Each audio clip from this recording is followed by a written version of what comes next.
Festival season 9 டே 66ஓட அடுத்து இதில் பார்த்தீங்கன்னா அமித் வந்து பார்வதி கம்ருதீன் வந்து நீங்கள் வந்து ரூல்ஸை வந்து பிரேக் பண்ணிட்டீங்க.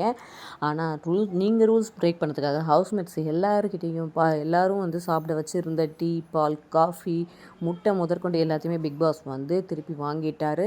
ஆனாலும் உங்களுக்கு கொஞ்சம் கூட அந்த குற்ற உணர்ச்சியே இல்லை அப்படின்னு சொல்கிறாங்க. எங்களுக்கு குற்ற உணர்ச்சி இல்லைன்னு நீங்கள் சொல்லாதீங்கன்ற மாதிரி பார்வதி வந்து ஆர்கியூமெண்ட் பண்ணுறாங்க.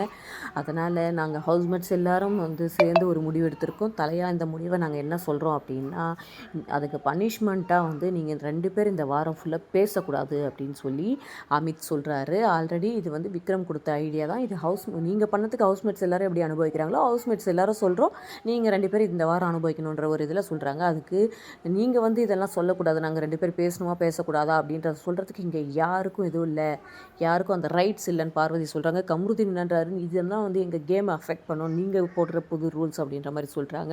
அடடா என்ன ஒரு இதுன்ற மாதிரி விக்ரம் பார்த்துட்ருக்காரு. ஆனால் என்ன ஒன்றுனா கால் மேலே கால் போட்டிருந்த ஆதிரை கிட்ட கோச்சிக்கிட்டாரு விஜய் சேதுபதி, திவ்யா கிட்ட கோச்சிக்கிட்டாரு. அவங்க வந்து உட்கார மாட்டேன், இல்லை பரவாயில்லன்னு சொன்னதுக்கு. ஆனால் பார்வதி அண்ட் கம்ருதீனுக்கு தட்டி கொடுத்து கடைசி வாரம் வரைக்கும் கொண்டு போகணும்னு நினைக்கிறதெல்லாம் கண்டிப்பாக வந்து நியாயமே இல்லை. நீங்களும் அதே தான் ஃபீல் பண்ணுறீங்கன்னா நம்ம சேனலை சப்ஸ்கிரைப் பண்ணிக்கோங்க. என்ன நடக்குது இந்த வீக்கெண்டுக்காக வெயிட் பண்ணி பார்க்கலாம்.